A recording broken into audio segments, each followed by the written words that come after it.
For those of you not familiar with OpenWay, we're the developer and vendor of an end-to-end payments platform called Way4. It covers the traditional legacy, which is something we'll touch on in a few minutes. But through the use of APIs, actually opens all of the data and enables customer-facing and customer experience to be developed through mobile wallets, mobile banking applications, personal financial management, and we'll touch on some of those examples as we move through. But firstly, let's just agree what we mean by open banking. I think it's like lots of conversations we can enter into. We need to have a common understanding. So essentially what we're talking about is an open system, a system that can share data through the use of APIs, web services, to enable people to think and act differently in terms of their day-to-day interactions. We've heard comments this morning. A new one on me was the look forward or look down generation. And I think it's important to address both of those. The people that are so embedded in looking at their mobile phones, they want to do everything within a single application. And those looking forward who are used to the more traditional channels and happy to sit at a PC and log into web banking and things like that. But essentially, the experience they have and the data that's being used should all be being called through APIs to make it available to lots of other organizations and see how we move forward. I think one of the challenges that's been faced is, and this was touched on in Ewan's presentation, around assumptions being made. There are an awful lot of businesses out there today that are making assumptions on people. Netflix is a prime example. A lot of users will sign into Netflix because there's a particular movie they want to watch. The next time they log in, Netflix is going to be making all sorts of recommendations based on information it's gathered, what they last watched. And over time, that builds, and then people just go to Netflix. What's Netflix want me to watch? I don't even have to think about it. I go there, it's going to show me the next series of House of Cards, whatever. It's making these assumptions, and it's actually driving consumer adoption in the way that things operate. Another example, using a website like Amazon to make purchases. It's sort of like a de facto place to go and look to find goods that you want. And actually, when you pay, you just click on pay. You're not entering a card. Whatever information they've got that you used last time is generally what's going to be used. And it's this kind of thinking that's basically leading customers to want a better proposition from banks. Banks traditionally have said, we have a mortgage, we have a credit card, we've got a current account. And as per Ewan Sorella, it's like, well, when you're buying a house, you're not thinking about buying a mortgage. You want the house. You want what's in the house. You don't want to have to think, how am I going to pay for it, or what's the paperwork I've got to go through. And so I think there's a lot of that can be learned from the likes of Netflix that are using the data. And I mean, you guys have got lots and lots of data on customers that we've talked about for many years, how to best use it. And I think the time is now to actually make use of that information. And essentially, if we look, and I was quite interested in Adrian's presentation, I didn't realize that it was 11 years since contactless cards were introduced. But we look about how we interact today, the use of contactless cards, the fact that probably all of us, and Adrian said, he's got his card tokenized in his phone, so the phone becomes a way of payment. You go to festivals and Barclays will give you a band with a card in it, and you're just paying for a prepaid bracelet. So things are moving rapidly, and if we don't do things to keep up, essentially you get left behind. And if you look at the likes of Alipay and actually the sort of growth of China UnionPay cards and things, but I mean, Alipay as an example, I mean, last time I looked, there were 520 million users subscribed for Alipay. So if you don't have a payment mechanism or issuing China UnionPay cards that can be used on that platform, you're missing out on a huge opportunity to actually generate additional revenue. With this, obviously, comes regulation compliance. Obviously, lots of people are focused on 3D Secure 2.0, which also touches on some of the aspects that Adrian just mentioned around security and how you're going to assess people going forwards. So what should we be looking to do, and how should a system really look like? And historically, and I think probably a majority of people in the room with banks, you've got the silos, you've got distinct ways of communicating over different channels, be it an ISO message or whatever. And really, all of this should be being opened up. APIs should be standard across the organization and be able to drive additional business. And we'll look at a couple of examples of how our customers are starting to leverage this kind of technology in order to issue loans, drive loyalty payments, and things like that. And it really is possible, and there are people actually looking at it and doing it today. But as we touched on, there is sort of the elephant in the room.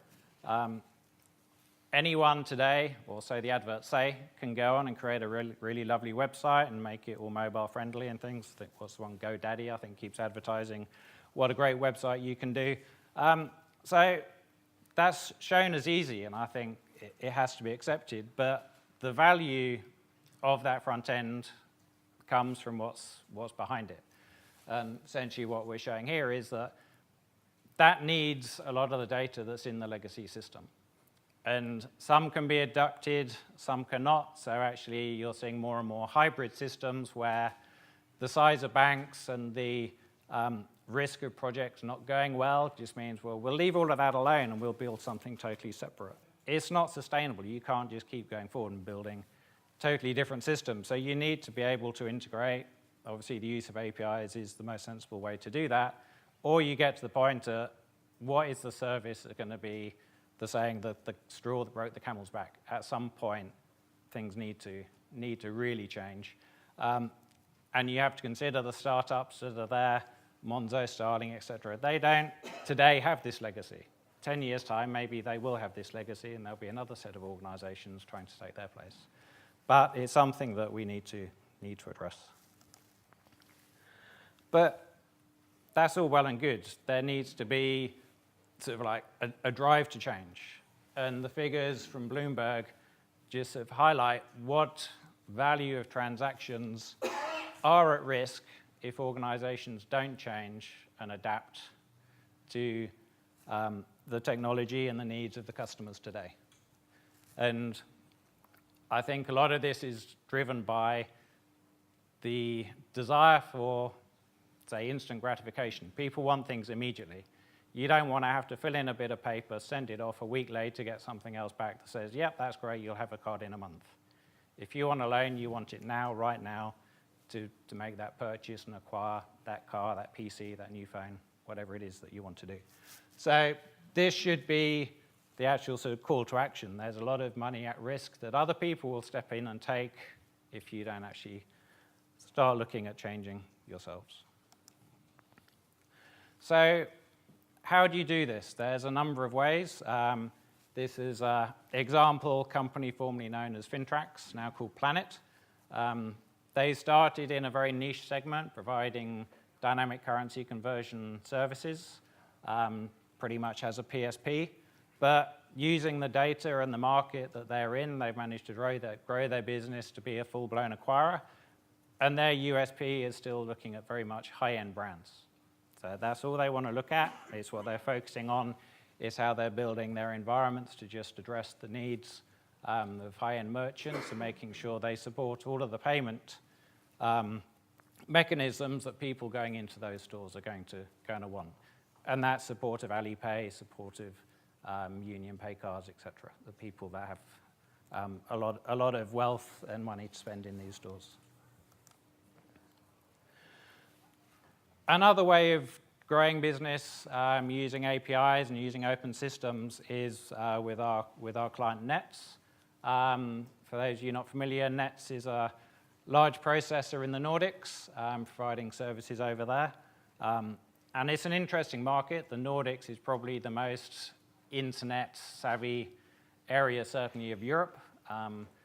Probably the most cashless society or most cashless region in Europe.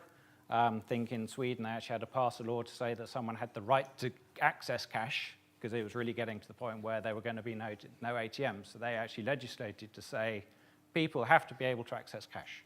Whoever thought that would become something? So what have Nets done? So they wanted to look at growing their business portfolio, and they're working with a third party with currently a set of closed-loop merchants to enable someone to go into one of these merchants, make a purchase, select a new payment method which will immediately transfer it into a loan. So when they select that payment method, some information is gathered, and they're essentially getting instant credit check, instant enrollment, and they can walk away with the goods, and within the next 14 days, they'll have the loan agreement, and then that will be how they pay. It could be a card transaction that's then converted to installments, but they're actually working with a third party. It was announced in the press recently, and so they're driving their value proposition, creating a new way of paying by creating loans through this third-party company. Something else they're doing as well alongside this is actually standardizing a lot of their services in order to provide the differentiation, which sounds slightly counterintuitive, but a lot of you probably in banking and with cards and payments, 80% of people do pretty much the same thing month after month. There'll be the odd payment that differs, but a lot of it is standard.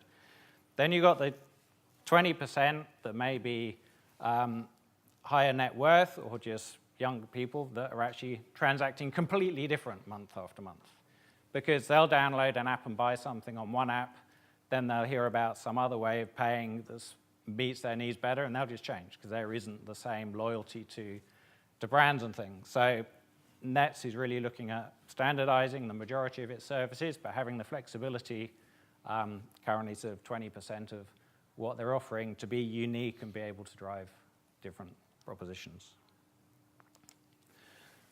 Moving from Europe to Africa, this is Equity Bank in Kenya, and it's really looking at probably the oldest mobile money system in existence. It was developed and launched in 2007.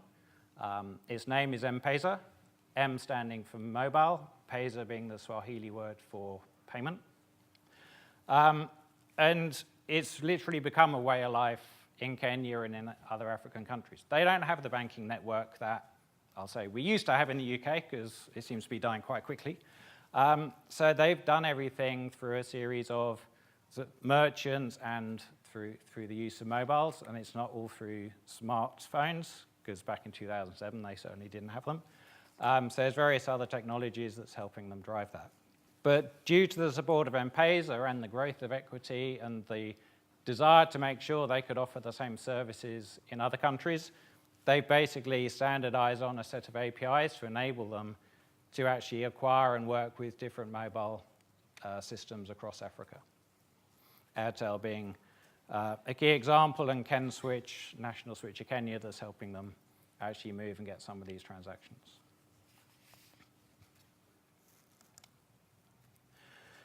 Then we move on to, which is probably what most people think of when you're looking at mobile transactions, looking at the use of the wallet. And once again, you have to decide, what is a wallet? Is it something that's just holding payment cards? Is it providing other value? And I think common theme that we hear is that the more time you can have someone spend just within a single application, the more value you can drive from that. So you don't want them to have to move out to WhatsApp to send a message to the bank, for instance. You want to do it all within the wallet. You want to be able to make payments. You want to promote services and goods and things like this. So SmartPay is a client of ours in Vietnam, who are looking at creating kind of like a super wallet that will contain all different services. So they'll have coupons, be able to do loyalty, purchase event tickets. So actually, it becomes essentially sort of a one-stop place on your phone to provide all the services. Selling loans is not something that SmartPay as a company do, so they'll be working with a third party that's actually going to be providing the loans and the funds for the loans. So they're using APIs to go out and do the risk scoring and to be able to onboard and credit check people instantly directly from the app.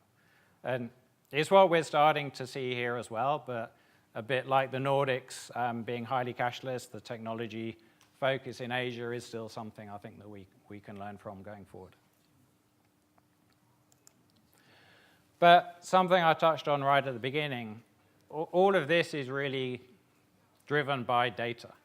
So being able to make recommendations, going against Ewan's view, make assumptions of what your clients might want to do. We need to use the data. One sector of the market that's been using data for a long, long time very successfully is the fuel and fleet card market.